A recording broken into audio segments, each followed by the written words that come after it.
Good afternoon, everybody. My name is Glenn Costi. I'm the CEO of the Dayton VA, and I'm here with some of my community law enforcement officers who will be giving us some more information. But I wanted to start off with an initial statement, and then we'll have each of our law enforcement partners give you an update, and then we'll be open up for questions. At approximately 12 noon today, there was a shooting in the basement of our main facility. One employee was injured and is currently receiving medical attention. The injury does not appear life-threatening, and one suspect is in custody. At this time, we have no reason to believe that there are additional suspects in our building. However, our law enforcement partners are currently conducting a room-by-room search to be absolutely sure that there are no additional victims or suspects. In the meantime, our facility is closed to the public. All appointments are canceled until further notice. Veterans with a medical emergency should visit their local emergency room. Please do not come to the Dayton VA Medical Center until our law enforcement team gives us the all clear. We are continuing to provide full medical service to the veterans that were inpatients in our facility, and any family members who are concerned about their loved one needs to know that they are safe, and we're continuing to provide care to them here at the medical center. They can be reached by calling their room through their room telephone, or if they want to call our main switchboard, the number is 937-268-6511, and we'll make sure that they can talk to their loved one. We will be offering mental health services to any VA employee or veterans who would like to speak to someone about this incident. In addition to our own armed police force here at our campus, I wanted to thank the greater police operation here. It was a wonderful community event, and includes response from the greater Dayton area, as well as our local Office of Inspector General, as well as the FBI are involved in this investigation, and you'll hear more about that shortly. I also want to thank our employees who responded to this incident and ask for their patience as we continue to work through each of the rooms in our main bed tower to make sure that they are all safe. And we'll be releasing additional information as soon as we have that. Chief? Thanks, Glenn. I'm Richard Beal, Police Chief for the City of Dayton. About 12:10 p.m. today, the Regional Dispatch Center received a call indicating that there was a shooting at the VA Center. A dispatch was ultimately initiated very quickly, indicating that we had an active shooter situation. That generated a multi-jurisdictional response, with many of the first responders being members of the Dayton Police Department. However, also the agencies that responded was the Montgomery County Sheriff's Office, the Ohio Department of Natural Resources, Five Rivers Metro Park Rangers, the FBI, Kettering Police Department, and also particularly the VA Police Department, who were on scene here. What we have in terms of information is that there was a single victim thus far. We do not believe there will be any additional victims, but we are checking, as Mr. Costi said, checking rooms that were locked that were unable to check an initial search to ensure there are no additional victims or no additional suspects. An individual was taken into custody about a half hour or so later, actually at Good Samaritan Hospital, where the person arrived seeking psychiatric services. That individual is Neil Moore. This is his photo. He is a former employee here at the VA Center. The victim, the single victim in this incident, is a Paul Burnside. He is a male, 61 years of age. He received a gunshot wound to the lower extremity. This non-life-threatening. He actually struggled with Mr. Moore over the weapon, and that's when he was shot. So that's all the information we have in terms of suspect and one victim. Again, we are currently searching the VA building complex as I speak, once again to check all the locked rooms that we were unable to check in our initial search. So once all of those rooms have been thoroughly checked and we have ruled out any other victims or suspects, we will be concluded in our operation here. However, this investigation will be ongoing. The suspect who is in custody is at the safety building in headquarters, Dayton Police Department in downtown Dayton. That individual will be interviewed, as well as witnesses here from the VA Center. We are cooperating with the FBI in this investigation, and I have Tim Ferguson here from the Dayton FBI office who was on scene. The FBI had assets on the ground very quickly, also in support of local law enforcement, and their evidence, with your ERT, your evidence response team, will be responding to do the crime scene, and I'll let Tim Ferguson offer any comments he wants to offer. Thank you, Chief. My name is Tim Ferguson. I'm a supervisory special agent with the Dayton office of the FBI out of the Cincinnati Division. On behalf of Kevin Cornelius, the special agent in charge, we'll be conducting an investigation into this incident. We appreciate the assistance. We couldn't have done it without the police departments, the sheriff's office, and all the agencies that worked with us, the VA OIG as well. We're not going to answer too many questions about what's going on at this time because it is still an ongoing investigation. We have agents on the ground that are conducting investigation, conducting interviews along with the Dayton Police Department detectives. We're conducting interviews. We'll also be conducting several search warrants. We've contacted the United States Attorney's Office and anticipate that there will be charges filed against the perpetrator of this incident. So those are the end of our planned remarks. Are there any questions anybody has? What can you tell us about, you mentioned the shooter was a former employee. Can you tell us what he did? Do you have any idea what a possible motive for the shooting was? Do you have any prior dealings with this former employee prior to this? He is a retired employee from our medical center. He retired after many years of service, and we don't have any information now on to what his motive was. You have no prior dealings with him until today? Not that I'm aware of. Whatever position did he have? He was in our housekeeping department. Did he know the victim? Give his name. Last name is Moore, M-O-O-R-E. First name is Neil. Can you hold that picture up? Sure can. Did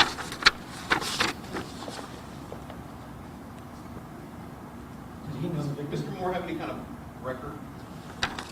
I'm not aware of it at this time.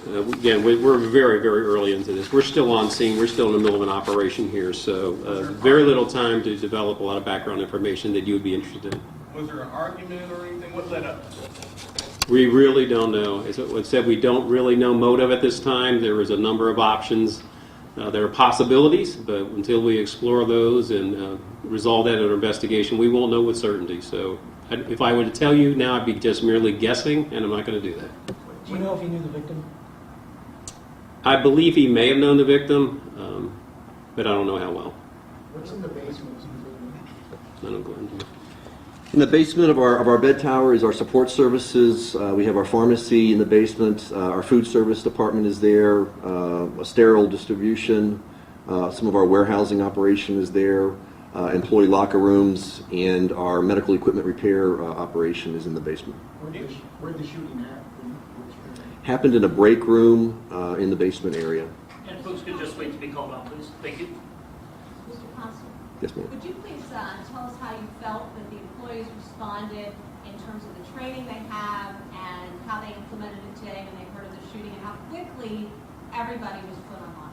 It was an amazing response. I was off campus at an event in the community, and I received a heads-up communication about 12:15 that there was an active shooter on our campus. I arrived on campus about 15 minutes later, and in that short period of time, the response from the community was just simply amazing. We had multiple units responding. We had a lot of equipment that was arriving on medical center grounds. When I arrived, there was a sense of command. There was a sense of calm. Staff knew what to do. Staff knew what to do in response to our code that we issued. They began to shelter in place, and then as they were able to, they were safely escorted out of the building with law enforcement. So from my standpoint, the response was outstanding, and all of our employees handled themselves very, very, very well. Their training kicked in as the training from law enforcement. Yes, ma'am. Could you comment on your safety procedures entering the building? You guys have metal detectors. Are people searched? We are open to the public. There are no metal detectors. Folks in our staff know that if they see suspicious activity, they should report it. Certainly, in this case, there was a gunshot heard, and that's what really kicked off the response. But we are open to the public. We do have an armed police force on our campus that provides the security, as well as rely on the training of our employees. Yes, sir. How long has Mr. Moore been retired? What was his record as an employee? Is there anything that did he perhaps face dismissal or was given the opportunity to retire? You know, what are the circumstances around his retirement? I don't have any of those details, but we will have a subsequent release that we'll try to give as much of that information as we are able. But I don't have anything other than he was a retired VA employee at this So you point. don't have his retirement date? Or No, I do not. recent? No, I do not. Chief Yes, Bill, something going on at the same time, I understand, perhaps in Trotwood, involving, could you please explain the connection? Yes, it was actually the believed to be the residence of the suspect involved in this incident, so that was being checked by Trotwood Police. We thought the individual had potentially left campus, and that was a likely location he may return. In fact, that was checked by Trotwood Police, and he was not located there. Chief, explain to me this. This guy comes to campus and he shoots somebody and then walks away to the hospital, drives away. Can you kind of give us what you know about how he's able to get on campus, shoot, and then just walk away without anybody? I don't think we really know how he exited the campus here. Again, that is still information we don't have available to us at this time, so I can't really tell you when I don't have the details. So he walked to got to the hospital. Somehow he was able to get, I would assume, some form of transportation from here to there, but how that is, I can't tell you at this How point. far is that from here? I think it's Samaritan from here. Oh, it's a few miles. I mean, it's it's not real close. Did surveillance video here on campus capture anything that you know of to help you determine those questions? I believe We the have- video may have been caught him actually entering to the facility, but I'm not sure about any other video in terms of actually capturing the incident itself. Again, that will be part of, we'll be Sure. working with the VA staff here to try to look at all that stuff. Do you know if there's surveillance in the grade for the convention? No, I don't know. Were there any special events during on campus that explain why he was here?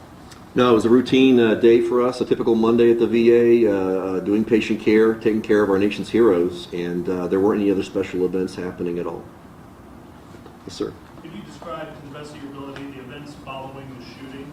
So did your victim call somebody, either verbally or on the phone, I should say, or someone nearby, who then responded to him, and who went out looking for the suspect, et cetera? I really don't have all those details. I'll try to get those for you in subsequent releases. I just know that we implemented our plan for responding to these types of shooting incidences, and then basically we followed direction from our police authority. Between our VA police and the responding police authority, we turn the scene over to them. It becomes a crime scene at that point, and they were issuing orders for us to do what we do to help support their effort. Very quickly, Chief, so he was taken into custody at Good Samaritan Hospital, did I understand that correctly? That is correct. Did he resist you in any way? Or did No. you make any statements at the hospital? I'm not aware of any statements at the hospital, and again, he was transported to police headquarters for an interview, and so we don't have any more information at this point. So was he admitted to the hospital, or how did you determine he was the shooter you were looking for? Yeah, I don't know exactly how we were alerted, other than we had information he had arrived there. Again, this is information, this is all within a very short period of time here, so it's going to take a while to put all the details together. And I know you want the details, but this is a very fluid event still, right? Because we're in the middle of an operation as I speak. Yes. Chief, where'd you guys locate the gun? I'm not aware that we have. And how many times was the victim shot? As far as I know, the victim was only shot one time in resisting. I believe the gun was found inside the suspect's vehicle. That vehicle is being confiscated at this time and will be processed by our evidence response team. Yes, ma'am. Chief, can you comment on the suspect's wife downtown in custody with your officers just questioning her? She would be someone we routinely would just interview as a part of this incident. I mean, we would obviously contact an immediate family member who might have knowledge as to what was going on with the person this day. So other than that, I don't know any other reason we'd be speaking to her other than that. Okay. And was the suspect's gun, was that a revolver? It was reported in the air as a revolver. I don't. so. Yeah. Apparently, it is. Another question I'm about... sorry. Let me go over here. What was the victim's name again? Neil Moore. Oh, the victim. I'm sorry, the victim. The victim is Paul Burnside. And do you, Burnside. Burnside. do you have a reason to believe that Mr. Wolf, obviously was this a planned shooting?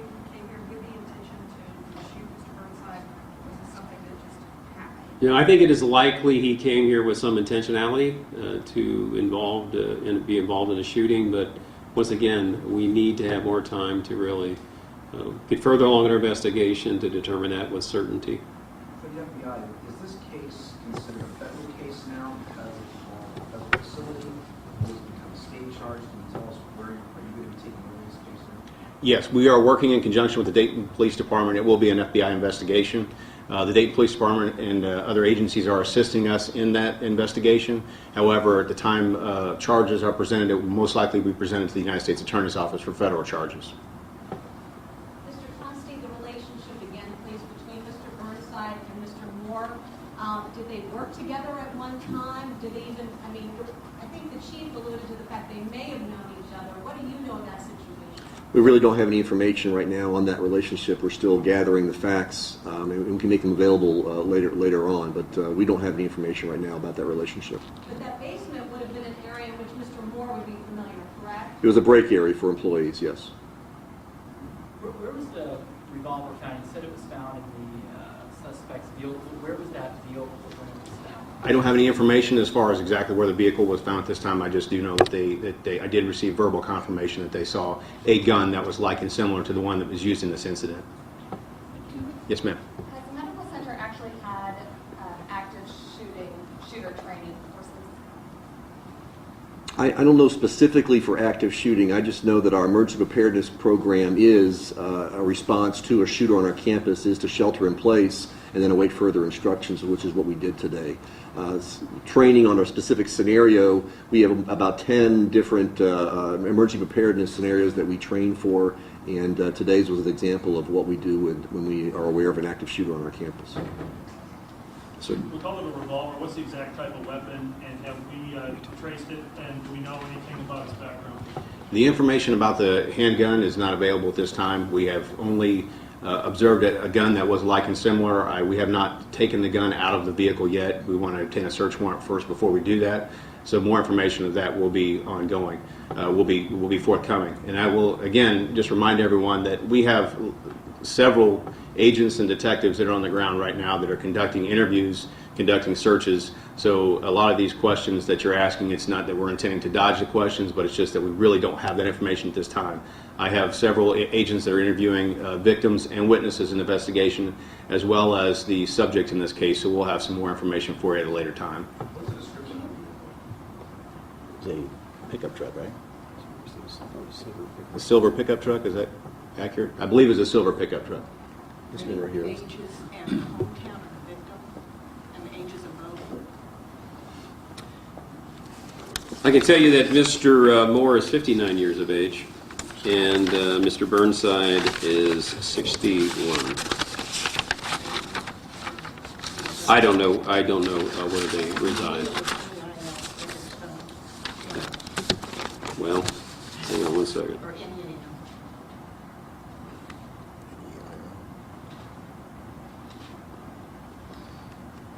No, it's the big print. I'm sorry.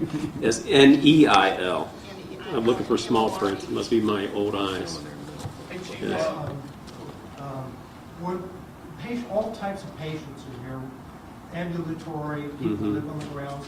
What about the patients that were critically ill? What happened to them? Were they in any danger? What goes on in an instance like this? Yeah, I think virtually you could see, I don't know, well, you probably couldn't see, but there were actually staff, the VA staff were helping to evacuate some of the patients. For those that were actually in a bed and unable to move, I don't know exactly at this point how that was handled. Again, we are still in the middle of this. So, great question. I just don't have the answer for you. How many victims were in the break room? Sorry, not victims. How many people were in the break room at the time of the shooting? Don't know. I know we have at least 3 witnesses. Whether they were all in the break room, I'm not certain. Mr. Burnside, Corey. what's his occupation? What does he do at the VA? I don't know. I don't know his And occupation. this happened in the main hospital building? Yes. Mr. Constantine, just to be clear again, you said about noon this happened, and then of course the chief said 12:10 dispatch. At what point did the lockdown occur? I mean, when did the facility totally go unlocked? And I think that's, again, probably the detail that no one's going to have available who's standing here at this time. It was There's just- immediate. I would say It it's was immediate. less than 10 minutes. 10 We were minutes. notified Less than at 10 12:15, Less than 10 minutes. And the message went out for lockdown immediately after. It was less than 10 minutes. And that went out on an allowed announcement type of. Right. Overhead announcement system. Overhead page and an emergency email through our notification system. Throughout text the messages. campus? Yes, through all employees. Okay, not just the medical center, but throughout the campus? Correct. All employees, every building. Thank you.